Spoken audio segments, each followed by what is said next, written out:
Bantu, subrek, like, dan komen ya teman-teman. Terima kasih. Kesaksian yang pertama adalah pada awalnya ya, keluarga saya adalah keluarga yang sangat-sangat taat kepada agama. Jadi setiap hari saya melihat orang tua saya benar-benar mereka melakukan yang namanya ibadah yang begitu rutin setiap hari. Nah, di situ saya melihat ada hal-hal yang juga ditambahkan adalah orang tua saya itu benar-benar kuat dalam hal kejawen. Jadi selain agama yang lama, seberang juga ditambah dengan hal-hal yang berbau ritual seperti itu ya. Jadi kental dengan hal-hal yang kejawen seperti itu. Nah, sewaktu muda, bapak saya itu juga adalah seorang yang aktif di dalam aktivitas keagamaan. Jadi pernah juga mengajar seperti itu. Nah, di luar itu bapak saya juga sangat kuat dengan hal-hal yang berbau supernatural. Jadi orang tua saya dulu benar-benar punya ilmu atau dibilang kesaktian seperti itu. Kemudian juga senang berpuasa, kemudian senang juga berguru, senang juga melakukan tirakat di tempat-tempat yang keramat atau angker dengan tujuan adalah untuk meningkatkan kekuatan secara batiniah, secara supernatural, juga bisa mendapatkan hal-hal seperti kayak pusaka seperti itu, keris begitu. Nah, itu yang bapak saya sering dapatkan ketika melakukan hal-hal ritual di tempat-tempat yang cukup keramat begitu. Nah, akhirnya bapak saya pernah sampai mendapat julukan dukun tiban. Ini dapat ketika bapak saya itu melakukan ritual selama 21 hari di sebuah pemakaman keramat. Nah, di situ ketika bapak saya selesai itu, hari yang terakhir itu tiba-tiba bertemu dengan orang asing seperti itu, di mana orang itu juga mendapatkan wangsit atau mimpi untuk mencari orang yang berasal dari pekuburan dengan ciri-ciri sebagai berikut gitu kan. Nah, akhirnya bapak saya itu dipanggil ke rumahnya, diminta mengobatin orang yang sakit itu. Pertama bapak saya bingung, bagaimana cara ngobatin ini gitu kan, karena bapak saya nggak punya kemampuan untuk ngobatin orang gitu kan. Tapi nah, ketika bapak saya diundang oleh orang ini untuk ke rumahnya, bapak saya melihat di situ ada kakaknya dia yang sakit sudah belasan tahun itu tidak bisa bergerak. Jadi seperti apa yang namanya orang bilang kayak mayat hidup lah seperti itu sakitnya. Nah, bapak saya tiba-tiba diminta untuk mengobatin, ya bapak saya juga akhirnya mengobatin dengan ala kadarnya. Nah, tiba-tiba orang itu bisa bergerak, bisa duduk, dan akhirnya sembuh normal. Nah, di sini awal bapak saya mulai dipanggil sebagai dukun di daerah itu. Jadi terkenal kemana-mana, dan banyak hal yang bapak saya kerjakan secara gaib dengan kuasa yang bapak saya dapatkan itu. Nah, kemudian bapak saya lama-lama malu karena masih muda tapi dipanggil dengan julukan Ki. Biasa kita kalau paranormal dipanggil misalkan Ki Sapa gitu ya. Bapak saya akhirnya malu dengan julukan itu. Akhirnya bapak saya mencoba untuk pergi dari desa itu, yaitu ke daerah Denpasar, Bali, merantau. Bapak saya juga nggak mau menekuni itu secara terus-menerus gitu kan, karena memang mungkin bapak saya juga merasa ini juga bukan panggilan, tapi ada satu kekuatan yang menarik buat saya untuk selalu bisa harus di situ gitu sih kekuatan itu. Dan akhirnya bapak saya pindah ke Bali itu bersama dengan saya itu masih juga aktif memegang barang-barang seperti itu. Jadi ketika tahun 62 bapak saya itu pindah ke Bali, bekerja di PT Utama Karya di Denpasar di sebuah proyek besar di perluasan Bandara Igusti Ngurah Rai. Bapak saya juga masih memakai barang-barang seperti itu. Jadi kalau saya cerita mungkin sangat panjang sekali.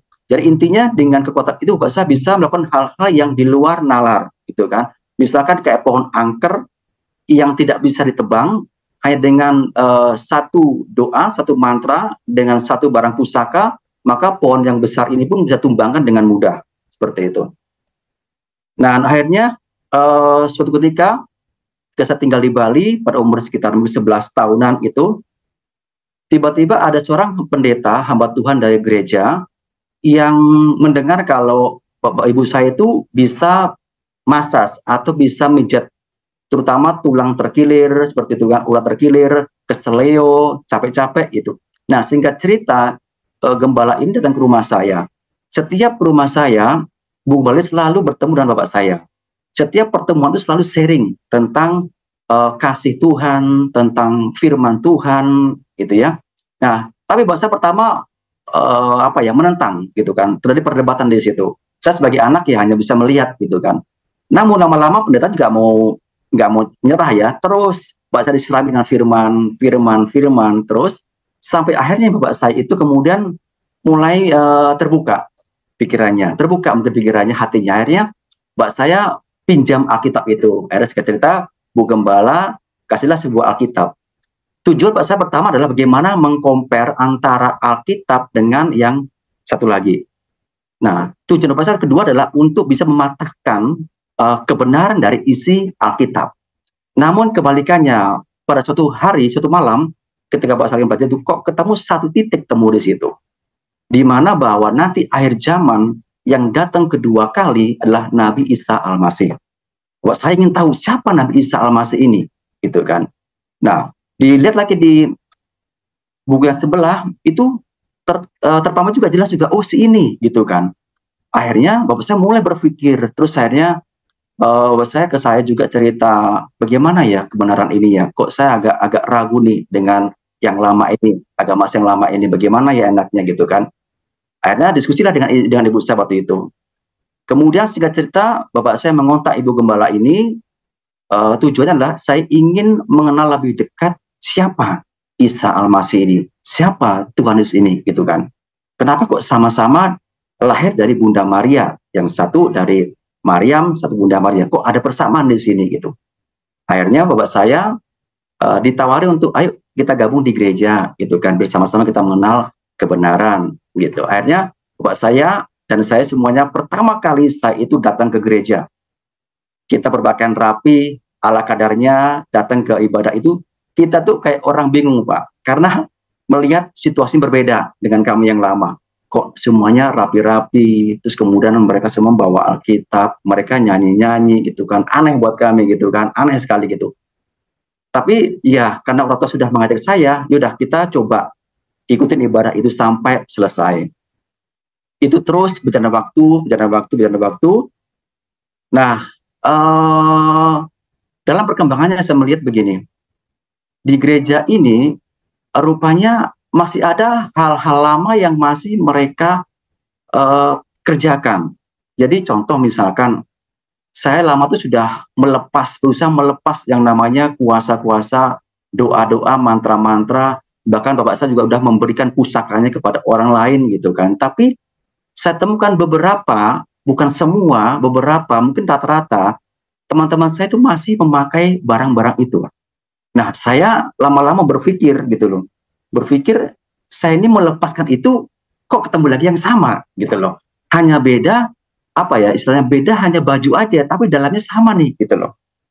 Nah, lama-lama suatu ketika saya tertantang gitu kan. Karena ketika ketemu dengan anak-anak muda, mereka bilang, kalau baca doa ini, begini-begini, ditaruh di kopi, diminum, ilmu sudah masuk, udah bisa kebal segala macam. Saya nggak percaya gitu kan. Dimana saya pelajarin kalau ilmu itu harus dengan membayar harga, yaitu puasa, yaitu tirakat, terus baca mantra berulang-ulang kali, gitu kan, baru ilmu itu bisa masuk dan dipraktekkan seperti itu. Akhirnya saya tertantang, hari itu saya coba puasa, saya kembalikan lagi ilmu saya itu, saya puasa, kemudian besok saya ketemu teman saya tes. Ini ada telur, gitu kan, ini yang simpel aja dah, coba tolong pecah telur ini kalau bisa. Itu ditekan begitu rupa, sampai muka merah tuh, nggak bisa pecah-pecah. Ulang-ulang, sampai sekitar 5-10 itu dicoba, nggak bisa pecah-pecah. Ini batu apa telur ya kok, gitu kan. Telur, gitu kan. Kok keras sekali kayak batu ya? Inilah ilmu, saya bilang gitu kan. Kalau teman-teman punya ilmu, inilah ilmu yang saya milikin, gitu kan.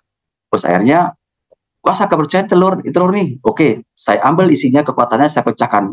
Pecahlah dia. Jadi seperti kayak bola yang meledak itu, duar gitu, pecah di situ. Kemudian saya tes juga ketika teman saya adu ayam, ketika ayam saya itu mulai loyo, saya hanya baca mantra, saya pandang ayam, tiba-tiba kayak ada power lagi, itu bisa mengalahkan lawannya gitu. Jadi itu yang saya miliki gitu. Nah, lama-lama kok saya merasa kering saya. Di sini saya nggak bisa bertumbuh rohani saya gitu kan. Apa yang salah gitu loh. Sampai saya berpikir, di yang lama dengan satu mantra itu dibaca berulang-ulang, kemudian dengan ritual puasa, pati geni gitu kan, nggak makan dalam situasi malam, itu punya power. Berarti ayat firman Tuhan bisa saya pakai seperti itu. Jadi sampai kebayang ke sana saya untuk mengolah itu gitu aja. Karena saya mau berbeda. Yang lain Kristen tapi kok masih begini, saya mau beda, saya mau ambil dari firman Tuhan, saya nggak mau pakai yang lain gitu kan. Nah, lama-lama suatu ketika entah kenapa kok setiap saya dengar lagu pujian di apa di gereja, lagu pujian di kaset itu, kok saya kepingin apa ya, kepingin menangis gitu. Ada apa dengan saya ini gitu? Kok tumben saya kok kayak cengeng begini gitu loh. Saya nggak pernah, dulu saya berantem nggak pernah nangis begini, tapi kok ini kok saya nangis begitu kan. Dan akhirnya suatu ketika saya ketemu dengan satu jemaat. Nah, jemaat ini berbeda dengan yang lain. Di mana setiap ketemu dia ini selalu sharing tentang firman Tuhan. Yang pertama saya lihat. Kemudian suka berdoa. Kemudian ketika berdoa ada bahasa baru yang saya nggak tahu apa itu gitu kan. Bahasa baru apa? Dia bilang ini adalah bahasa roh gitu kan. Nah, di kami itu, bagi kami ada sesuatu yang janggal dengan bahasa ini gitu loh. Memang ada di Kisah Para Rasul tentang karunia berbahasa roh, tapi ini tidak dipakai di tempat kami gitu kan. Bagi kami ini sesuatu yang aneh gitu kan. Saya coba sharing dengan teman yang lain, ada yang mengatakan itu sesat, itu bukan dari Tuhan, itu dari yang jahat. Kenapa? Karena karunia itu sudah selesai di zaman para rasul. Sekarang sudah tidak ada lagi. Karena kalau kita sakit, ya kita harus ke dokter, ke medis, seperti itu. Nah, ini bertentangan dengan saya gitu loh. Nah, lama-lama saya berpikir, yang salah siapa sebetulnya? Yang benar siapa nih? Orang itu, jemaat ini, anggota ini, atau yang lain? Karena yang lain ini mereka menganggap diri yang benar, tetapi kehidupannya tidak benar gitu loh. Jadi suka minum, ya kan, kemudian suka ke tempat-tempat yang terlarang seperti itu, suka berantem seperti itu. Nah, ini berlawanan gitu kan, punya ilmu-ilmu, wah ini yang benar yang mana nih gitu kan. Nah, sampai suatu ketika saya itu diundang ibadah waktu itu kan ke gereja karismatik. Ketika ibadah itu saya nggak tahu juga kenapa kok saya mau nangis lagi di tempat ini, apa yang salah dengan saya ini gitu kan. Keluar air mata saya, cuman belum lepas, belum plong seperti itu rasa dalam hati saya ini. Akhirnya udahlah saya pulang dari ibadah itu dengan berbagai tanya-tanya nih, ini benerkah, mana yang bener, mana yang sesat, saya masih bingung waktu itu. Nah, kemudian lama-lama saya ketemu dengan calon ibu mertua saya karena waktu belum menikah. Ketika saya berkunjung ke rumah ibu mertua saya ini, waktu itu beliau mengatakan, Eko, coba nanti Eko ikut komsel, ikut ibadah keluarga di tempat kakak. Nanti di sana akan dilayani pelepasan, doa pelepasan. Saya berpikir lagi, doa pelepasan apa lagi ini gitu kan. Di tempat saya nggak ada nama doa pelepasan gitu kan. Ini benerkah atau tidak? Nah, ketika ibu mertua saya mengundang saya nggak tertarik. 5 kali diundang saya nggak mau datang. Saya masih pakai yang lama. Apa yang lama itu? Yaitu tadi saya ruwatan, menghubungi paranormal, ruwatan. Memang ruwatan itu membuat pikiran saya fresh. Namun hanya berjalan sekitar 3 minggu, 1 bulan. Kemudian kusut lagi saya, mulai bingung lagi, kering lagi gitu kan. Dan ini saya sadar Bapak Ibu, saya baru tahu kalau ruwatan itu tidak bisa menyentuh sampai ke hati. Hanya sampai di batas pikiran. Sedangkan Tuhan itu menjamah sampai di hati. Ketika hati kita dijamah Tuhan, maka semuanya akan lepas. Dan pikiran kita juga akan terlepas dan menjadi baru. Dan ini saya dapatkan kebenaran dari firman Tuhan. Kemudian akhirnya syarwatan nggak menemukan solusi, tetap kusut, tetap gelisah, tetap takut, dan sebagainya. Saya menyerah akhirnya. Ketemu dengan ibu tua saya, oke tante, saya mau ikut komsel ini. Gitu kan. Akhirnya saya ikutlah komsel itu. Gitu. Ketika komsel itu berjalan, ibadah itu berjalan begitu rupa, saya melihat ada yang aneh nih, orang-orang kok pujanya kok kok kusuk sekali gitu kan. Mereka nyembahnya kok luar biasa sekali, tutup mata gitu kan. Nggak ada yang merokok, nggak ada yang aneh-aneh gitu kan. Saya merasakan ada damai di situ. Sehingga itu saya bilang Pak Pendeta, Pak, saya minta doa pelepasan. Nah, pada saat itu Pak Pendeta saya bilang begini, Pak Eko pernah belum mengundang Tuhan Yesus sebagai Tuhan dan Juru Selamat secara pribadi? Di mana itu tertera di dalam kitab, sebentar ya, di dalam Roma 10 ayat 11-10 dikatakan, sebab jika kamu mengaku dengan mulutmu bahwa Yesus adalah Tuhan dan percaya dalam hatimu bahwa Allah telah membangkitkan dia dari antara orang mati, maka kamu akan diselamatkan. Karena dengan hati orang percaya dan dibenarkan, dan dengan mulut orang mengaku dan diselamatkan. Nah, disinilah akhirnya saya mencoba untuk membuka hati saya kepada Tuhan. Saya dituntun berdoa untuk terima Tuhan, mengakui semua dosa-dosa saya saat itu. Nah, ketika selesai saya berdoa, ketika gembala itu tumpang tangan atas kepala saya nggak tahu kenapa tiba-tiba kayak ada sesuatu kekuatan strum gitu ya, kayak strum itu mengalir di kepala saya ini terus sampai ke hati saya. Itu saya menangis begitu rupa. Saya menangis. Tiba-tiba itu berlangsung sekitar mungkin 15 sampai 20 menitan saya menangis gitu. Itu maaf sampai ingusan ini keluar dan sebagainya keluar di situ. Nah, ada yang aneh Bapak Ibu. Ketika selesai itu saya itu berdiam diri. Saya diam dulu gitu kan. Saya berpindah beberapa lokasi waktu itu. Kok tiba-tiba ada yang aneh dengan hati saya ini, diri saya ini itu. Saya temu dengan teman saya bilang gini, kenapa Mas kok sampean gelisah pada sini? Gini Om Andre, saya tuh merasakan ada hutang 1 miliar di dunia ini. Tapi di Rosa ini saya mengalami kelegaan yang luar biasa. Luar biasa. Bebas luar biasa. Lepas luar biasa. Saya nggak tahu apa ini. Tapi saya ini kok rasanya sukacita sekali gitu loh. Ingin menyanyi, nggak tahu apa yang terjadi hati saya ini gitu kan. Saya bingung juga gitu. Pokoknya joy sekali di sini. Nah, akhirnya setelah itu selesai ibadah, saya pamit pulang. Sampai di rumah, biasa selama ini saya nggak pernah baca firman Tuhan. Saya ada Alkitab itu ada 5 Bapak Ibu, tersimpan rapi, berdebu. Saya nggak pernah sentuh waktu itu kan. Tiba-tiba kok saya ingin baca Alkitab gitu loh. Ada apa dengan saya ini gitu loh. Kok tumben sekali ini. Saya baca Alkitab juga baca, cuma tidak sehaus ini.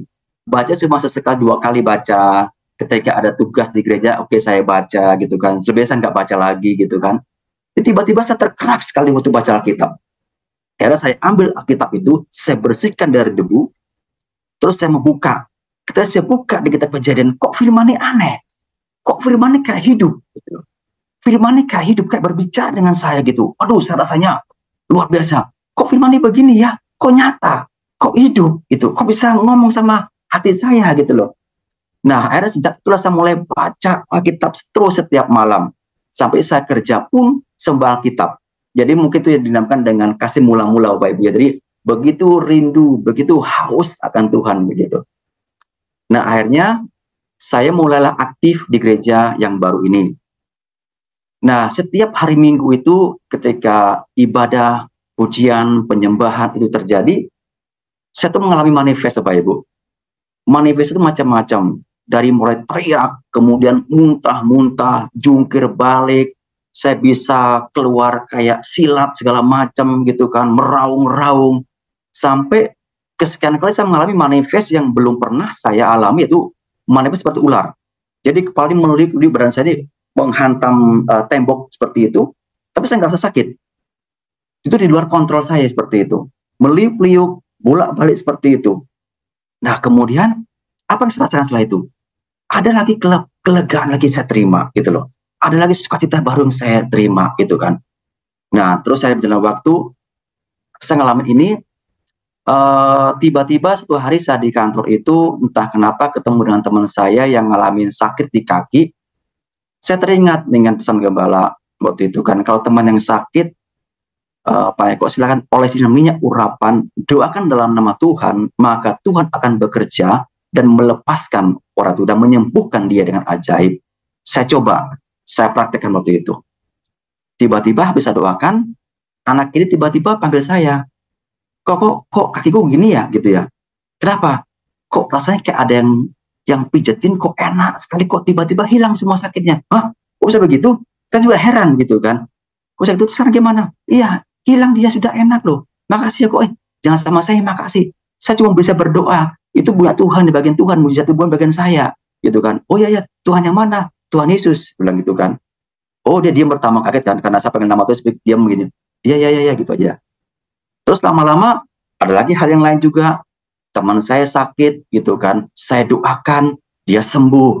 Pusing-pusing sembuh segala macamnya. Itu di mana masa-masa saya masih mengalami kelepasan yang Tuhan lepaskan itu dalam diri saya. Tapi Tuhan bekerja. Ini saya rasakan Tuhan tuh luar biasa ajaib bagi saya, gitu kan. Nah, mungkin saya tambahkan juga di kitab Yeskiel 26 ayat pasal 26 sampai 27, Tuhan katakan bahwa kamu akan kuberikan hati yang baru dan roh yang baru di dalam batinmu, dan aku akan menjauhkan dari tubuhmu hati yang keras dan kuberikan kepadamu hati yang taat. Nah, di mana-mana masa-masa ini saya peka dengan suara Tuhan. Tuhan seperti berbicara menuntun saya seperti itu. Nah, ini saya rasakan kok Tuhan baik banget gitu kan. Ketika saya ada sesuatu hal masalah kan orang itu, Tuhan berbicara gitu kan. Mungkin tidak bicara secara audible secara di telinga, tapi hati saya itu peka gitu. Oh, ini suara Tuhan. Saya tahu ini suara Tuhan buat suara saya. Karena saya nggak mungkin berbicara seperti itu gitu kan ya. Itu yang saya alami gitu kan. Banyak perkara-perkara rohani yang saya alami bersama Tuhan. Bahkan di tempat kerja juga ada yang kena santet, kena guna-guna. Itu hanya dengan saya doa saja, Tuhan lepaskan orang itu. Sehingga akhirnya teman-teman saya ketika ada masalah yang berbau klinik seperti itu ke saya. Baik kok, kalau doa dong, saya ada begini-begini. Oke, doa. Percaya sama Tuhan Yesus, bukan sama saya. Karena saya nggak punya kekuatan. Kalau you percaya sama Tuhan Yesus, maka you akan dilepaskan.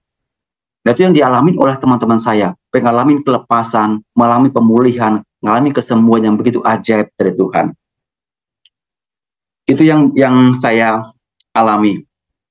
Nah, kemudian selama itu, apa kemudian masalah pribadi saya selesai? Tidak, Bapak Ibu. Kita dalam Tuhan juga mengalami namanya proses gitu ya. Proses juga ada gitu kan. Bahkan di masa-masa itu, entah itu bagaimana ya, seawal saya tidak, tapi ada suara lain yang selalu mendakwa saya. Ketika saya mau ke gereja, ada suara mengatakan, ngapain kamu gereja? Apa yang kamu dapatkan di gereja? Saya bingung, ini suara apa lagi nih? Gitu kan ya. Ngapain kamu gereja? Ngapain kamu ibadah? Apa yang kamu dapatkan? Nggak ada kan? Gitu. Tapi suara itu saya lawan. Karena itu bukan suara Tuhan. Saya percaya suara ini bukan suara Tuhan. Karena tidak membawa damai di dalam hati saya, tapi membawa kebingungan, membawa kegelisahan, membawa ketakutan. Saya lawan. Saya tetap beribadah. Saya tetap mau dilepaskan itu sampai tuntas. Itu yang saya alami.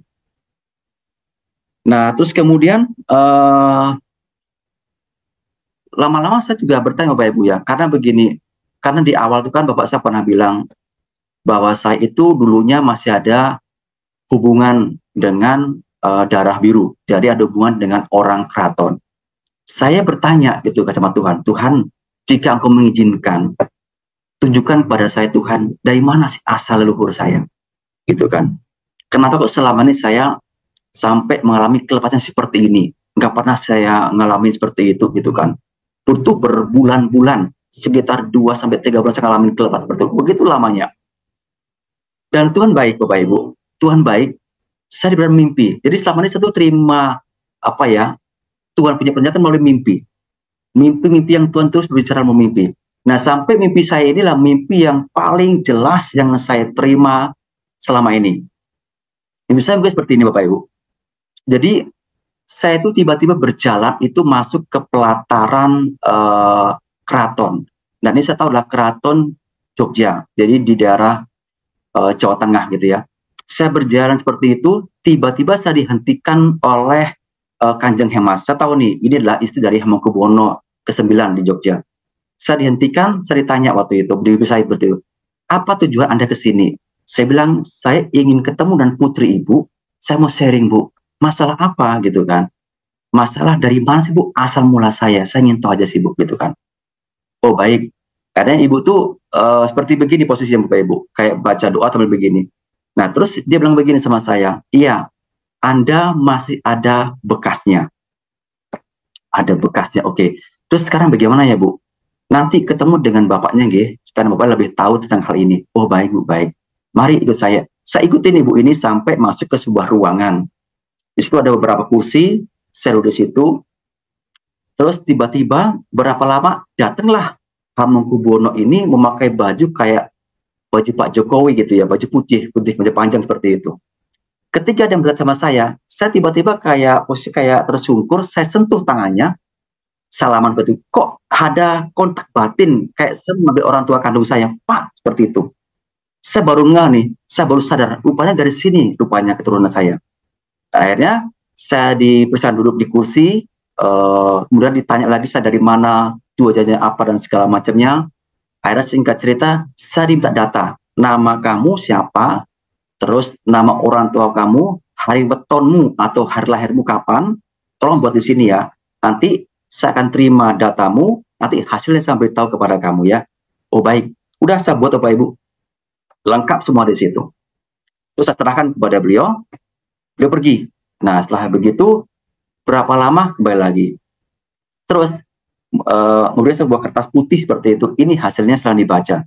Saya baca nama Eko Susanto, binti ini, tanggal lahir gini-gini, nama orang tua ayah ini, binti ini, ibu kandung, semuanya ditambah, dibagi, dikurang segala macamnya.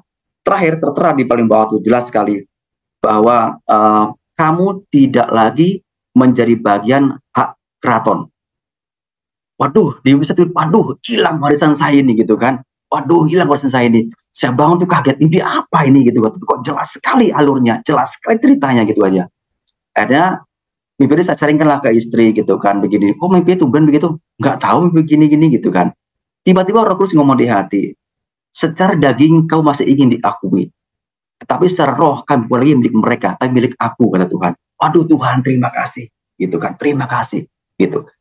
Nah dengan mimpi ini Bapak Ibu, saya masih penasaran gitu kan, penasaran saya ketemu dengan hamba Tuhan yang rupanya dia bekas daripada daerah Keraton Yogyakarta. Jadi dia sudah bertobat dan menjadi hamba Tuhan di situ.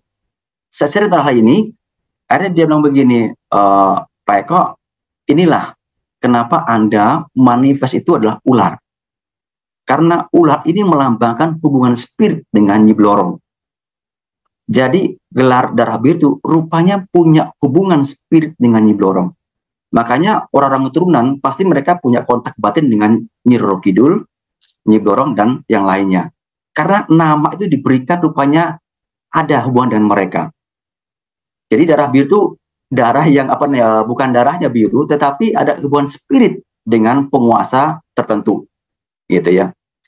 Nah ini rupanya yang saya makanya kenapa dulu kok saya sangat kuat sekali di situ, nggak bisa lepas Bapak Ibu.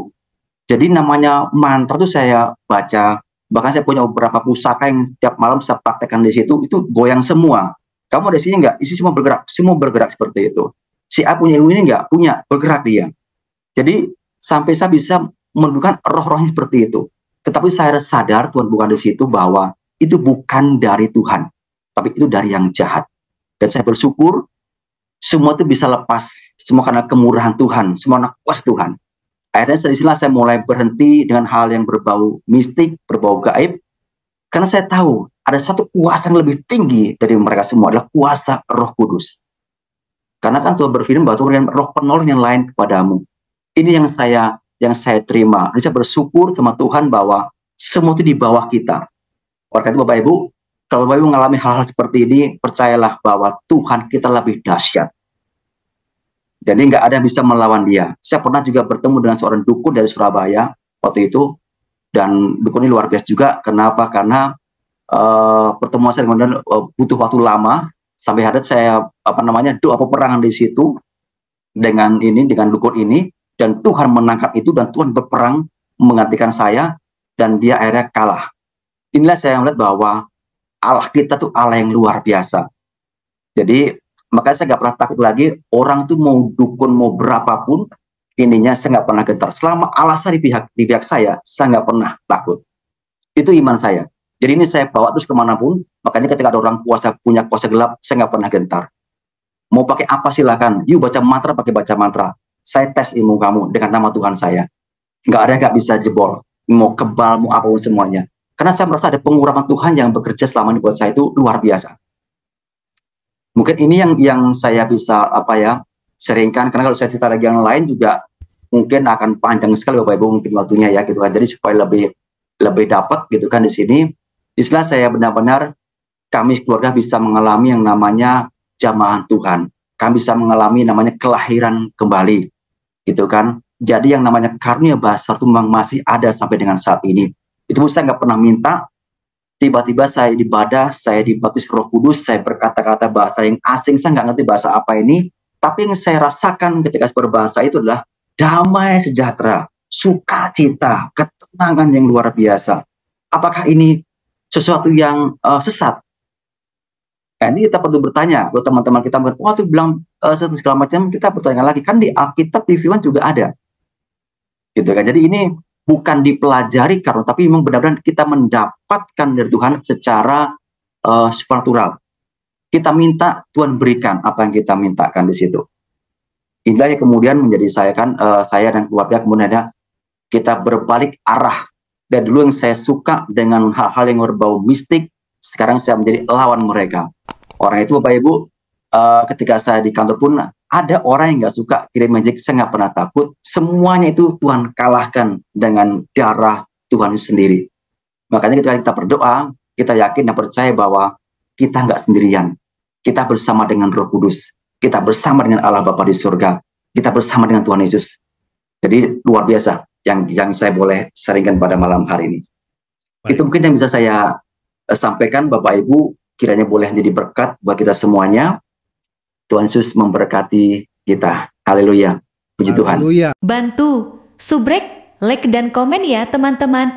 Terima kasih.